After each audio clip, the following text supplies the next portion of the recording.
Hi YouTube Telugu subscribers అందరికీ చిన్న విన్నపం. సబ్స్క్రైబ్ చేసేటప్పుడే ఈ బెల్ బటన్ ను ప్రెస్ చేసి యాక్టివేట్ చేసుకోండి. అప్పుడే మేము అప్లోడ్ చేసే లేటెస్ట్ వీడియో అప్డేట్స్ మీకు అందుతాయి. ఆల్రెడీ సబ్స్క్రైబ్ చేసుకున్న వాళ్ళు కూడా దయచేసి ఈ గంట సింబల్ ను నొక్కి యాక్టివేట్ చేసుకోండి.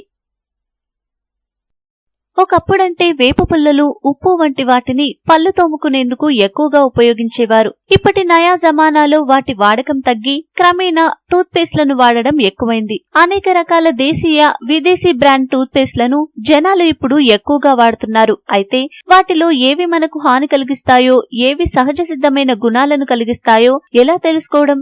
అందుకే ఈ కథనం. మీరు వాడే టూత్ పేస్ట్ ట్యూబ్ల కింది భాగాన్ని ఎప్పుడైనా పరిశీలించారా? అక్కడ ఎరుపు, నలుపు, బ్లూ, ఆకుపచ్చ రంగుల్లో చిన్నగా లావుగా ఉండే గీత లాంటి గుర్తును చూసారా? అవును, చూసే ఉంటారు. అయితే అదే గుర్తు సదరు టూత్ పేస్ట్ ను ఏ పదార్థంతో తయారు చేశారో, సహజ సిద్ధమైంది అవునో కాదో చెప్పేస్తుంది. టూత్ పేస్ట్ ట్యూబ్ కింది భాగంలో ఉండే గీత నలుపు రంగులో ఉంటే ఆ టూత్ పేస్ట్ ను 100% కెమికల్స్ తో తయారు చేశారని అర్థం. అదే ఆ గీత గ్రీన్ కలర్ లో ఉంటే ఆ టూత్ పేస్ట్ 100% సహజ సిద్ధమైందని తెలుస్తుంది. నీలి రంగులో గీత ఉంటే ఆ టూత్ పేస్ట్ ను సహజ సిద్ధమైన మెడికల్ పదార్థాలను కలిపి తయారు చేశారని తెలుసుకోవాలి. ఒకవేళ గీత ఎరుపు రంగులో ఉంటే ఆ టూత్ పేస్ట్ సహజ సిద్ధమైన కెమికల్ పదార్థాలతో తయారైందని తెలుస్తుంది. సో ఇక ముందు మీరు టూత్ పేస్ట్ ను కొనే ముందు ఈ గీతలను చూసి కొనుగోలు చేయండి.